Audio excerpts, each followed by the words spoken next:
सत श्री अकाल, नमस्कार, आदाब। पंजाबी रेडियो और पंजाबी टीवी यूएसए देख और सुन रहे सभी साथियों का स्वागत है इस समय के विशेष program beyond the headlines with Mandeep Punia में। करते हैं पूनिया जी का प्रोग्राम में स्वागत, फिर रुख खबरों का करेंगे। बहुत बहुत स्वागत है पूनिया जी। जी नमस्कार, सत श्री अकाल, आदाब। नमस्कार, सत श्री अकाल, आदाब। रुख खबरों का करें सबसे पहले अगर बात हर रोज की तरह ईरान अमेरिकी जंग के बारे में ही करते हैं। इस जंग के बारे में अगर अमेरिका के अंदर से उठ रही आवाज की बात करें तो न्यूयॉर्क के मेयर ममदानी ने ईरान जंग का विरोध किया है। देखिए, जो न्यूयॉर्क सिटी के मेयर हैं जोरान ममदानी, उन्होंने कहा है कि अब ये जो युद्ध है ये खत्म होना चाहिए, क्योंकि इसकी बड़ी कीमत जो लोग हैं, आम लोग चुका चुके हैं। उन्होंने कहा कि आज से 3 महीने पहले एक ऐसा युद्ध शुरू हुआ था जिसके लिए लोगों ने वोट नहीं किया था, जिसको लोगों ने चुना नहीं था, लेकिन उसकी वजह से लोग उसका खामियाजा अभी तक भुगत रहे हैं, जिसकी कोई आवाज भी नहीं थी। उन्होंने जो 13 अमेरिकी सैनिक मारे गए हैं उनको भी याद किया। उनका कि वो कभी अपने परिवारों में वापस लौट नहीं पाएंगे। इसके बाद उन्होंने कहा कि जो ये युद्ध है इसका असर सिर्फ अमेरिका ईरान तक सीमित नहीं है, पूरी दुनिया भर में कहीं ना कहीं पेट्रोल का मामला हो, खाने पीने की चीजें हों, वो सब का असर हर एक जगह पे पड़ रहा है। मिडिल और वर्किंग क्लास लोगों का जो बजट है वो इस युद्ध ने पूरी दुनिया में बिगाड़ कर रख दिया है। खैर, उन्होंने डोनाल्ड ट्रंप के ऊपर आरोप लगाया कि उन्होंने संसद यानी कांग्रेस की मंजूरी के बिना, अमेरिकी संसद यानी कांग्रेस की मंजूरी के बिना ये युद्ध शुरू किया, और इसका जो आर्थिक बोझ है वो आम लोगों के ऊपर पड़ रहा है। खैर, पिछले 24 घंटे के अंदर 5 बड़ी अपडेट आई हैं। उसमें एक तो अमेरिका लगातार ओमान को और ईरान को चेतावनी दे रहा है कि वो किसी भी किस्म की टोल वसूली नहीं करने देगा, और उसमें अगर कोई देश या कंपनी या फिर कोई शिपिंग कंपनी अगर ऐसा टोल देने की कोशिश करता है तो उसपे अमेरिका उनके ऊपर भी अमेरिका कार्रवाई करेगा। खैर, जो ट्रंप की जो ईरान नीति है उसका एक घरेलू विरोध भी दिख रहा है, जैसे जोरान ममदानी की बात की, ऐसे डेमोक्रेटिक सीनेटर क्रिस मर्फी की बात कर ले, उन्होंने भी ट्रंप प्रशासन लगातार गलत फैसले ले रहा है और ओमान की को जो धमकी दे रहा है। तो ये दिखाता है कि जो ईरान युद्ध के ऊपर, जैसा वो कह रहा है कि हमारा कंट्रोल है, वैसी स्थिति नहीं है। तो जो डेमोक्रेटिक सीनेटर हैं क्रिस मर्फी, उन्होंने भी उनकी मुखालफत की है। तो मतलब एक होम ग्राउंड उनको, जो अपोजिशन के जो लीडर्स हैं उनकी तरफ से उनको उनका विरोध डोनाल्ड ट्रंप का आ रहा है। खैर, खामनेई का अमेरिका इसराइल के ऊपर आरोप भी आप सबके सामने है। देखिए, इसमें एक जो चीज जिसके ऊपर बात नहीं हो रही वो इसराइल की। इसराइल, ये माना जा रहा है कि इसराइल गजा में लगभग 70% के आसपास जमीनों के ऊपर कब्जे के लिए अब संघर्ष कर रहा है। मतलब नेतन्याहू का जो लेटेस्ट आदेश देखें, तो उसमें उन्होंने कहा कि 70% जमीन के ऊपर हम कब्जा लेंगे और 100% उसको कंट्रोल करेंगे। तो खैर, ये दिखाता है कि गजा में और साउथ लेबनान में इसराइल बहुत क्रूरता दिखा रहा है। उसकी उसकी खबरें इतनी चीजें, मतलब उसकी चीजें इतनी बाहर नहीं आ रही हैं। खैर, तो यही है जो देश और दुनिया में जो चीजें चल रही है उसमें बस एक खबर ये थी कि इंडिया का एक शायद उड़ीसा सूबे का एक व्यक्ति, लड़का था, वो रशिया यूक्रेन वॉर में मारा गया है ड्रोन अटैक के कारण। तो वो एक जी। खबर भी थी। मतलब मैंने उसको ध्यान से नहीं देखा, पर हाँ, ये इतना मेरे को, मैं देख रहा था उसको कि हाँ, वहां से भी एक मौत होने की खबर है। और वो जो बच्चा, वो 30 लाख रुपए दे के रशिया गया था। अब खैर उसकी डेड बॉडी इंडिया लाई जा रही है। जी जी। बिल्कुल, बहुत सारी ऐसी खबरें आए दिन आती रहती हैं, कभी हरियाणा का, कभी पंजाब का, कभी देश के किसी और सूबे का नौजवान इन जंगों में क्योंकि रोजी रोटी की बाल में बहुत लोग जाते हैं तो इसी की वजह से वो शिकार बन जाते हैं। खैर, इससे आगे बढ़े तो बात मौसम की करते हैं। मौसम विभाग ने पहले ही चेतावनी जारी कर दी है कि जून और जुलाई में भी हीट वेव्स अपना पूरा आक्रोश दिखाएंगी। देखिए, ये बड़ा अजीब है, क्योंकि हम ये मानते हैं कि जून के महीने में तो मानसून की जो एंट्री है वो श्रीलंका से इंडिया में हो चुकी होती है। और इवन नॉर्थ इंडिया के जो आखिरी सूबे भी, जिनको माना जाता है कि हरियाणा, पंजाब, जम्मू कश्मीर तक, जुलाई के फर्स्ट वीक में या जून के लास्ट वीक में मानसून आ चुका होता है। मतलब ये माना जाता है कि केरलम तट के ऊपर 1 जून के आसपास जो मानसून है वो होता है, और अगले 15 से 20 दिनों के अंदर उत्तर प्रदेश, हरियाणा, पंजाब, बिहार बिहार, उड़ीसा, छत्तीसगढ़ हर जगह फैल जाता है। लेकिन अब की बार ये कहा गया है कि भई मॉनसून अराइवल लेट है। एल नीनो ईयर तो है ही, उसकी चेतावनियाँ तो पहले ही हो चुकी हैं। अब ये माना जा रहा है कि मतलब श्रीलंका में ही अभी मॉनसून अटका हुआ है और 7 दिन लेट कहीं न कहीं केरलम वो पहुँचेगा। तो 7 दिन लेट पहुँचेगा, तो 1 जून का अराइवल माना जाता है, 7 जून के आस-पास पहुँचेगा। और तब तक जो नॉर्थ इंडिया है या सेंट्रल इंडिया है, उसमें हीट वेव्स चलती रहेंगी। हीट वेव्स का आपको जैसे मैंने बताया कि कल तो बहुत ज़्यादा गर्मी हुई। कल तकरीबन सा रात के 8:30 बजे मेरी कहीं पे बात हो रही थी राजस्थान में, तो वो बता रहे थे कि वहाँ पे उस समय जब बात हो रही थी तो 38 डिग्री टेम्परेचर था। रात के 39 डिग्री टेम्परेचर था, रात के 8:30 बजे। मैं जी चंडीगढ़ में चेक किया तो यहाँ पर भी 36 डिग्री के आस-पास टेम्परेचर था, तो रात के समय में हीट वेव के अलर्ट मध्य प्रदेश वगैरह में भी जारी हुए हैं। उसकी बात कितने दिनों से हम कर ही रहे हैं। इस साल मतलब ये माना जा रहा है कि बारिश भी कम होगी और कई जगहों पे सूखे जैसे हालात हो सकते हैं। तो ये जी भी है, मौसम को लेकर इंडिया काफ़ी क्रिटिकल बना हुआ है। बिल्कुल, बिल्कुल। इससे आगे अगर बढ़ें तो बात कॉकरोच जनता पार्टी की करते हैं। लगातार एक उभार देखने को मिला, एक ही ब 2-4 दिन के अंदर ही इतने मिलियंस में followers across the all over social media accounts. लेकिन उसके बाद प्रतिबंध लगने शुरू हुए। एक्स अकाउंट बैन हुआ, इंस्टाग्राम अकाउंट हैक हो गया। अभी एक्स अकाउंट को लेकर ही अगर बात करें तो आज दिल्ली हाई कोर्ट में इसको लेकर सुनवाई हुई है। दिल्ली हाई कोर्ट क्या बोल रही है? देखिए दिल्ली हाई कोर्ट ने जो कॉकरोच जनता पार्टी का ट्विटर एक्स अकाउंट था, उसको कोई राहत नहीं दी है। उन्होंने कहा कि हम हमने सिर्फ आपको सुना है, आपने अपनी बात रखी। बेसिकली कॉकरोच जनता पार्टी के जो फाउंडर हैं अभिजीत दीप के, उनके जो वकील थे उन्होंने कहा कि हमारा तो सिर्फ एक सटायर अकाउंट था और हमने तो कुछ ऐसा पोस्ट भी नहीं किया जिसकी वजह से हमारा अकाउंट ब्लॉक किया जाना चाहिए। तो उन्होंने कहा, तो जज जो पुष्पेंद्र कुमार नाम के जज थे दिल्ली हाई कोर्ट में, तो वो दिख रहा है क्योंकि ये देखिए कॉकरोच नाम जनता पार्टी नाम ही CJI chief justice of India के उस कॉकरोच वाले कमेंट से आया है, तो जुडिशरी में दबाव तो रहेगा। तो इस वजह से पुष्पेंद्र कुमार ने कोई जो दिल्ली हाईकोर्ट के जज थे उन्होंने कोई राहत नहीं दी। उन्होंने कहा कि अभी देखेंगे। उन्होंने एक्स से जवाब मांगा है, सरकार से जवाब मांगा है, तो दो पार्टियां बनाई और रिव्यू कमेटी में इसको डाल दिया। तो 1 महीने बाद की तारीख दे दी, तो 1 महीने तक तो ये कॉकरोच जनता पार्टी वाला जो एक्स अकाउंट है बंद ही रहेगा, वो तो साफ दिख रहा है। इतने में लोगों का थोड़ा-सा खुमार भी और लोग नए मुद्दों की तरफ, नई खबरों की तरफ आगे बढ़ जाएँगे, तो वो भी मुझे लगता है कि चीज़ें शिफ्ट हो जाएँगी। जी। और इससे अगर हम आगे बढ़े तो बात राहुल गांधी की करते हैं। राहुल गांधी अपने तरीके से अपने कारवां को आगे बढ़ा रहे हैं और उन्होंने दिल्ली में ऑटो ड्राइवर्स के साथ बैठकर खाना खाया, ज़मीन पर बैठे बातें की। और क्या खास इस मुलाकात से सामने आया? देखिए, ऑटो ड्राइवर्स को केजरीवाल ने भी कोशिश की थी जब 2013 का याद करिए, जब ऑटो ड्राइवर्स से केजरीवाल मिलते थे, उनकी पोशाक जैसी पोशाक भी पहनी थी उन्होंने, और ऑटो ड्राइवर्स ने केजरीवाल का साथ बहुत दिया था, पोस्टर लगा के फ्री में घूमते थे अपने ऑटोज के पीछे।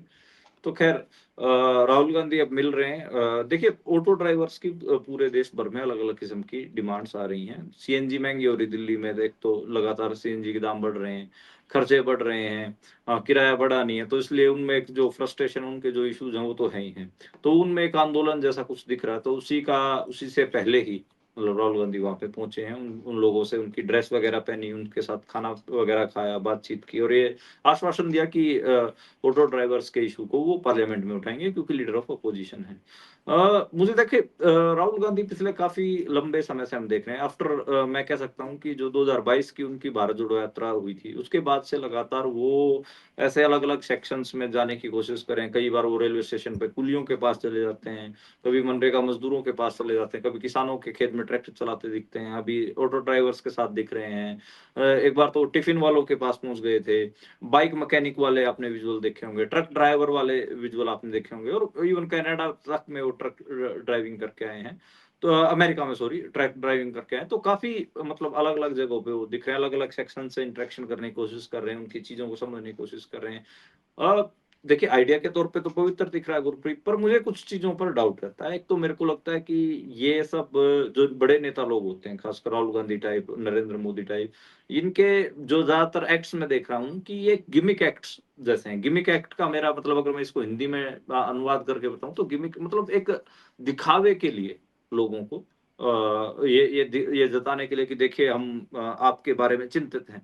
ऐसे एक्ट ज़्यादा लगते हैं मतलब वो पॉलिसी लेवल पर या फिर उनके लिए कोई संजीदा किस्म की राजनीति खड़ी करने की जो स्थिति है, वो मुझे कम दिखती है, तो मैं इनको गिमिक एक्ट ही मानता हूँ। और राहुल गांधी पिछले काफ़ी लंबे समय से जेनज़ीज़ में और अलग-अलग सेक्शंस में घुसने की कोशिश कर रहे हैं, तो उसी का एक एक ये है। देखते हैं कि अभी उनकी हालाँकि उन्होंने कोई वीडियो रिलीज़ नहीं की है कि उनसे उनसे क्या बातचीत हुई है, क्या इश्यूज़ के ऊपर बात हुई है। लेकिन ये माना जा रहा है कि जो इश्यूज़ हैं, खासकर महँगाई का बोझ और बढ़ते सीएनजी के दाम और किराए में कोई बढ़ोतरी नहीं हुई, तो ये कई ऐसी चीज़ें हैं जिनसे माना जा रहा है कि उनकी जो वो मुलाकात हुई है, उसमें कुछ वो इश्यू बेस्ड उन्होंने बातचीत की है, तो उसकी इश्यूज़ की एक बार वीडियो आ जाए, उसके बाद थोड़ा और क्लैरिटी होगी। हाँ, ऑटो ड्राइवर्स जिनसे मुलाकात की थी, उन्होंने ये ज़रूर कहा कि राहुल गांधी ने कहा कि मैं आपके मुद्दे पार्लियामेंट में उठाऊँगा। अ, जैसे मैंने कहा कि पवित्र पहल दिखती है, लेकिन कितना वो संजीदा रहते हैं, फ़ॉलो अप लेते हैं, वो एक अलग दूसरा मसला है। अलग-अलग सेक्शन से जो सोसाइटी के उनसे इंटरेक्शन तो रखनी चाहिए, इसमें भी कोई शक नहीं है। बस मेरा एक जो खदशा हमेशा रहता है, ये बना रहता है कि गिमिक एक्ट ना बन के रह जाएँ।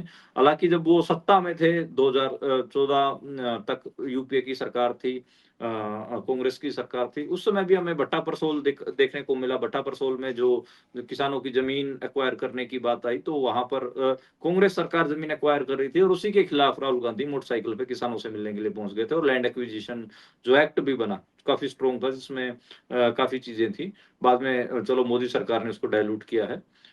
तो उस समय भी वो एक्टिव दिखे थे, तो अपनी सरकार के खिलाफ भी दिखे थे। तो हालाँकि उनकी सत्ता आ जाए उसके बाद अगर वो प्रधानमंत्री बने या ना बने वो अलग बात है। लेकिन उनकी सत्ता में ही पता असली टेस्ट होगा कि वो इन लोगों के लिए कितना चिंतित हैं या फिर एक दिखावे या गिमिक जैसा ही कुछ कर रहे हैं। जी, बिल्कुल।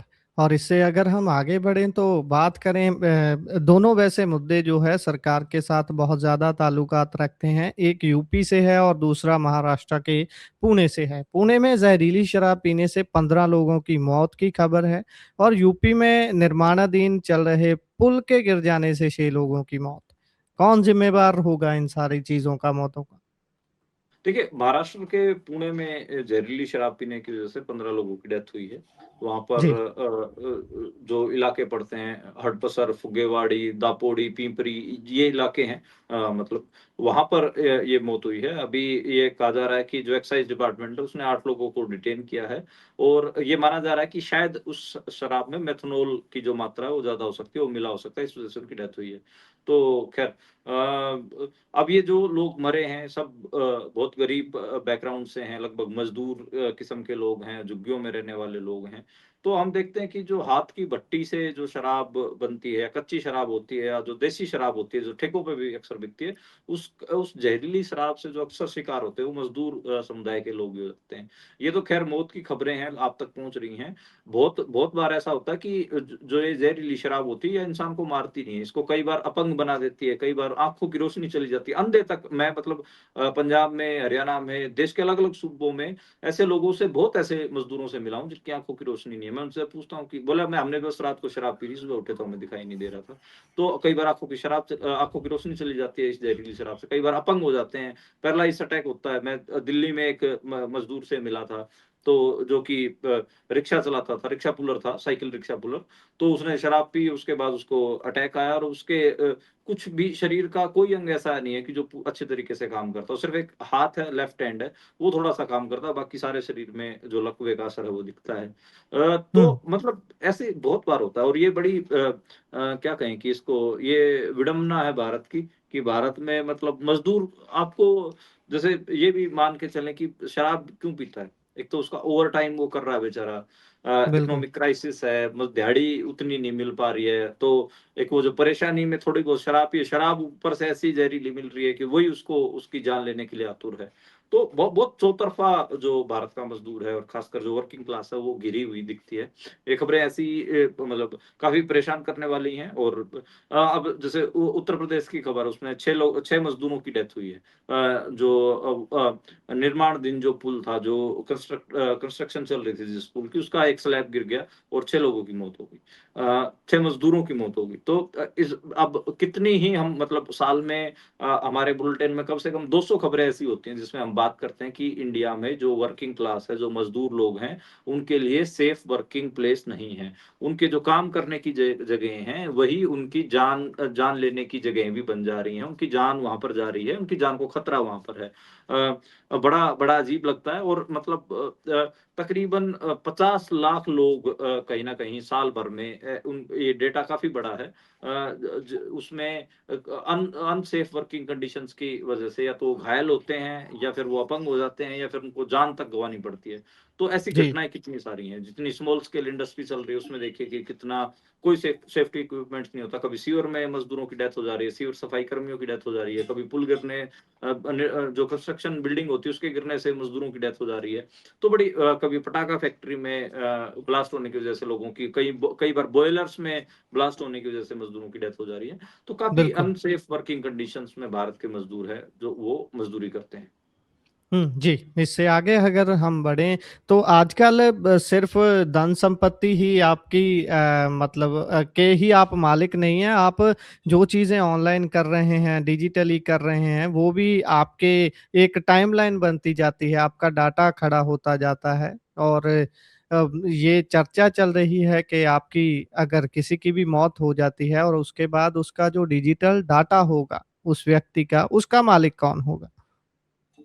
देखिए, बड़ा मतलब अलग-अलग किस्म की चर्चाएँ हैं। उसमें एक चर्चा ये आ रही है, उसमें लोग ये बोल रहे हैं कि क्या जो लोग मर जा रहे हैं, जिन लोगों की प्रोफ़ाइल सोशल मीडिया पे रह जा रही हैं, फ़ेसबुक, इंस्टाग्राम, एक्स पे, तो यूट्यूब पे जिनके गाने वग़ैरह या फ़िल्में रह जा रहा है, कंटेंट रह जा रहा है, डिजिटल कंटेंट जिन्होंने प्रोड्यूस किया और उनकी मौत हो गई और वो रह जा रहा है। तो कई जी। लोग उसको डिजिटल कब्रिस्तान का नाम दे रहे हैं। कई लोग कह हुँ, रहे हैं कि क्या ये डिजिटल मलबा है? ठीक है। तो ये बातें हो रही हैं और ये इसलिए बातें हो रही हैं कि अगले तकरीबन 60-70 साल के अंदर-अंदर 5 अरब जो लोगों के मतलब जिन लोगों की डेथ हो चुकी होगी, उनकी प्रोफाइल सोशल मीडिया पे होंगी। अकेले फेसबुक पे होंगी। तो इतने इतने हुँ। बड़े डेटा का। अब देखिए, खाली जो डिजिटल प्लेटफ़ॉर्म्स के ऊपर जो डेटा जो आप कंटेंट बना रहे हो, खाली ऐसा नहीं है कि आप आपके मज़े के लिए आपने फ़ोटो डाल दी। बहुत सारे लोग ऐसे हैं जो कंटेंट प्रोड्यूस करते हैं और उससे पैसा भी, अर्निंग भी होती है। तो लो आदमी मर जाता है तो उसके डिजिटल डेटा की के वाली वारिस कौन होंगे, मालिक कौन होंगे? एक बड़ा सवाल है। अब सिद्धू मूसेवाला के केस में देखिए कि उनकी 37 करोड़ रुपए 1 महीने की कमाई है उनकी स्ट्रीमिंग ऐप से। वो जो अटकी हुई थी, बंटी हुँ, बैंक्स के साथ बड़ा विवाद चला। चलो वो तो एक पॉपुलर केस था, उसमें चीज़ें सोल्व हो गई। जिनके ऐसे बिल्कुल। ही कंटेंट क्रिएटर जिनकी लाख-लाख, 2-2 लाख रुपए महीने की इनकम जनरेट हो रही है, जैसे वो मर जा रहे हैं। तो बहुत बार तो ऐसा होता है कि पेरेंट्स को ना तो उनके आईडी पासवर्ड पता होती है, ना उनके बारे में पता होता। तो वो जो डिजिटल मलबा है, एक डिजिटल कब्रिस्तान है, तो उसका क्या होगा? मतलब उससे उससे जो चीज़ें जनरेट हो रही हैं। और ये जो डेटा है वो भी काफ़ी बड़े, मतलब इवन 2026 तक दुनिया में लगभग 60 करोड़ टेराबाइट के आसपास डेटा पैदा होगा। तो इतना जी। बड़ा डेटा अब तैयार हो रहा है। अब इसके एआई के लिए या फिर मतलब मशीन्स के लिए ये भी तो बड़ा मुश्किल होगा ना कि कौन व्यक्ति मर गया है, किसका डेटा काम का है, किसका डेटा काम का नहीं है, ये स्क्रूटनी होना। तो एक एक बड़ा क्वेश्चन पूरी दुनिया के सामने अब ये खड़ा है कि बेसिकली जो डिजिटल ये कंटेंट हो रहा है, इसका भी कोई वाली वारिस, कोई मालिक बनेगा या नहीं बनेगा, इसका क्या सिस्टम रहेगा? अभी संपत्ति के तौर पर हम क्या मानते हैं? संपत्ति के तौर पे हम ज़मीन मानते हैं, पैसा मानते हैं, लेकिन आजकल तो पैसा तो डिजिटल कंटेंट भी दे रहा है। तो इसको लेकर काफ़ी मतलब चीज़ें हो रही हैं उसके ऊपर। क्लोन्स, क्योंकि आवाज़ के क्लोन्स, अब सिद्धू मूसेवाला की कितने एआई के गाने हम आजकल सुनते हैं, तो एआई क्लोन्स बना दिए जा रहे हैं, उनसे पैसे कमाए जा रहे हैं। ऐसी जी। तमाम चीज़ें, ओशो की क्लोन वॉइसेज़ का तो आपको पता ही है, पूरा इंस्टाग्राम भरा रहता है और ट्विटर। तो ये चीज़ें हैं। ख़ैर ये बड़े सवाल हैं जिनके सामने पूरी दुनिया को जूझना होगा। तो ख़ैर ये सवाल सबके सामने खड़े हैं। जी, बिल्कुल। और इससे अगली बात अगर विनेश फोगाट की करें, जिनको बहुत तरह की सियासत करके रोका गया कि उनके खेल को खराब किया जा सके। आखिरकार सुप्रीम कोर्ट ने उनको शानदार रेसलर ही नहीं कहा, इसी के साथ उनको अनुमति भी दी है एशियन गेम्स के ट्रायल में हिस्सा लेने की।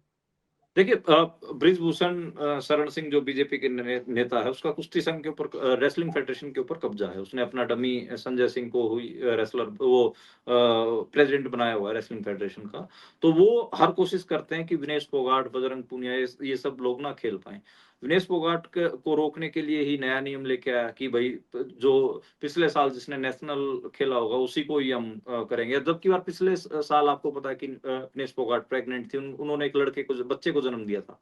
तो खैर वो कैसे खेल सकती थी? तो उसके लिए उन्होंने ट्रायल एशियन गेम्स की ट्रायल्स के लिए ताकि एशियन गेम्स खेलने के लिए वो जा सके, वो उन्होंने दरवाज़ा खटखटाया हाई कोर्ट का। तो हाई कोर्ट ने बोल दिया हाँ, बिल्कुल मदर मदर मैटरनिटी लीव तो होती है भई और खेल सकती है कोई ट्रायल तो दे सकती है इसमें कोई दिक्कत ही नहीं है, स्टार रेसलर है भारत की। तो फिर रेसलिंग फेडरेशन वाले चिढ़ के कि हमारी हाई कोर्ट में आ रहे हो, सुप्रीम कोर्ट चले गए। तो सुप्रीम कोर्ट ने भी आज उनको डाँट फटकार लगाई। तो पहले हाई कोर्ट से डाँट फटकार, अब सुप्रीम कोर्ट। मतलब जो बृजभूषण है, वो विनेश फोगाट को हर जगह खेलने से रोकना चाह रहा है। उसकी वो मानसिकता दिखती है, हर जगह पे उसके ऊपर आरोप अपन क्या कहें कि हर जगह पे उसके खिलाफ जो साजिशें वो दिखती हैं। ख़ैर अभी काफ़ी उन्होंने मतलब बहस बहस वग़ैरह हुई और उसमें काफ़ी फटकार लगाई रेसलिंग फेडरेशन। जी, इससे अगर हम आगे बढ़ें तो बात हिमाचल प्रदेश, उत्तराखंड और जम्मू कश्मीर के जंगलों में फैल रही आग की करते हैं। विजिबिलिटी भी कम हो रही है और पर्यावरण का नुकसान भी हो रहा है इससे। ये आग लगने का कारण क्या है? देखिए एक तो जैसे मैंने कहा कि हीट वेव के अलर्ट पहली बार हिमालयाज़ में हमने सुने। ठीक है, हिमाचल प्रदेश में 8-8 जिलों में हीट वेव के अलर्ट थे। गर्मी पड़ रही है। जो वनस्पति है वो सूखी हुई है। कई बार जो ह्यूमन एरर्स से की वज़ह से भी आग लगती है। कई बार वहाँ पे एक एक पेड़ भी होता है, उसका नाम मैं थोड़ा भूल रहा हूँ। तो उसकी वज़ह से भी चीज़ें कई बार होती हैं। लेकिन ज़्यादातर मैन मेड फायर्स होती हैं जंगलों में, जो लकड़ी के तस्कर वगैरह होते हैं या फिर भूमाफिया होता है जो ज़मीन को कब्ज़ा वो ये आग वगैरह लगाते हैं। तो उसका विज़िबल रिज़ल्ट आपको उत्तरकाशी में दिख रहा है, गंगोत्री हाईवे पे दिख रहा है, जम्मू कश्मीर में दिख रहा है हमें। हिमाचल में जम्मू कश्मीर, उत्तराखंड, हिमाचल तीनों हिमालयाज़ में, तीनों सूबों में हमें आग दिख रही है। उधमपुर वगैरह, रामबन वो तो इतनी भयावह है उसकी तो विजुअल्स सोशल मीडिया पे वायरल हो रहे हैं। तो काफ़ी डरावने विजुअल्स हैं। अल्मोड़ा में बहुत बड़ी मात्रा में आग लगी हुई है। उत्तराखंड में 3 लोगों की डेथ भी हुई इस फायर की वजह से, मतलब वो उस आग में घिर गए और काफ़ी जंगल कसौली जो चंडीगढ़ पंजाब वालों को तो सिर्फ़ एक ही सबसे पहला जो उनका हिल स्टेशन उनको याद रहता है कसौली। कसौली में तकरीबन 2 दिन तक आग लगी रही है। और वहाँ पर बड़ी मुश्किल से एयर फ़ोर्स की मदद लेके और लोगों की मदद लेके उस आग को कंट्रोल किया गया है। जम्मू कश्मीर में 4 दिन से आग धधक रही है। 4-5 दिन उत्तराखंड में हो चुके हैं, तो काफ़ी मतलब हिमालयाज़ में अब की बार फायर के इंसिडेंट काफ़ी देखे जा रहे हैं। उससे मतलब जो वन्य जीव होते हैं, जो जंगली जानवर होते हैं, उनकी मौत को खतरा होता है। उन उन उन उनकी जानें पता नहीं कितने जानवरों की जानें गई होंगी और ख़ैर जो नुकसान है, वो तो है ही है प्रकृति का। जी, जी। और इससे अगर हम आगे बढ़े तो पंजाब की लोकल बॉडी इलेक्शंस के आज रिजल्ट थे, बात उसकी करते हैं। बड़ा अटपटा-सा रहा है सारा रिजल्ट, क्या क्या बोलेंगे इस पर? देखिए तकरीबन अभी तक जो मतगणना हुई है उसमें 881 वार्डों में आम आदमी पार्टी जीती है और मतलब सबसे बड़ी पार्टी बम्पर जीत के साथ दिख रही है। अभी तक 8 नगर निगमों में से 5 के नतीजे आ चुके हैं। कपूरथला में कांग्रेस जीती है, अब और से बीजेपी जीती है और 3 में बठिंडा, मोगा, बरनाला बेसिकली मालवा बेल्ट जो जहाँ से ये पूरा मामला वहाँ पर आम आदमी पार्टी ने जीत दर्ज की है। अभी मोहाली, बटाला और पठानकोट के नतीजे आने बाकी हैं। बाकी तो देखिए बीजेपी है वो 5वें नंबर पे दिख रही है। 153 वार्डों में जीती है। 881 वार्डों में आम आदमी, 355 वार्डों में कांग्रेस और श्रोमणी अकाली दल भी काफ़ी पीछे 178 वार्डों में जीती है और बाकी जो इंडिपेंडेंट है 251 वो जीते हैं। तो अलग-अलग अभी रिज़ल्ट आ ही रहे हैं। इवन जो जैसे कांग्रेस के जो प्रदेश अध्यक्ष हैं राजा वड़िंग, वो अपने उनका जो इलाका उसमें कांग्रेस ने बहुत बुरा परफॉर्म किया है। तो ये चीजें हैं। और देखते हैं कि मतलब हालांकि 2021 में आप याद करिए कि कांग्रेस ने भी ऐसे बहुत सारे जो लोकल बॉडीज के चुनाव जीते थे, बल्कि इनसे ज्यादा ही जीते थे 2022 के चुनाव में, लेकिन रिजल्ट बिल्कुल इसके उल्ट था। तो ये बड़ा होता है कि लोकल बॉडीज में तो हमको पता है कि जिसकी सरकार होती है उन्हीं के को लोग ज्यादा वोट कर रहे होते हैं, या फिर उनके लोग ही ज्यादा जीतते हैं। तो खैर देखते हैं कि क्या क्या चीजें रहती हैं अभी तो। जैसे एक जो सरप्राइजिंग चीजें एलिमेंट हमारे लिए है वो है मोहाली में एक नगर काउंसिल पड़ती है नया गांव जो चंडीगढ़ के बिल्कुल लगता हुआ इलाका है। वहां पे 16 सीटें बीजेपी ने जीती हैं, सिर्फ एक आम आदमी पार्टी ने जीती है। तो ये काफी मतलब अलग किस्म का मामला। जैसे मैं कई बार बोलता रहता हूँ, डेराबस्सी, खरड़, ये ऐसी सीटें हैं, ये बीजेपी के हक में बहुत जाएंगे, क्योंकि यहाँ पे उत्तराखंड, हिमाचल और बाहर के लोगों की जो जम्मू के लोगों की पॉपुलेशन बहुत बड़ी है, और उसमें हमें दिखता बीजेपी का विजिबल असर दिखता। तो ये आप नया ग्राउंड में जो जीत हुई है बीजेपी की, 16 सीटें जो बीजेपी जीती, ये दिखाता है कि बीजेपी का दबदबा इधर है, इस इलाके में बन रहा है। जी। इसी के साथ प्रोग्राम का समय यहाँ समाप्त होता है। आप जुड़े जानकारियां साझा की, बहुत बहुत धन्यवाद। धन्यवाद।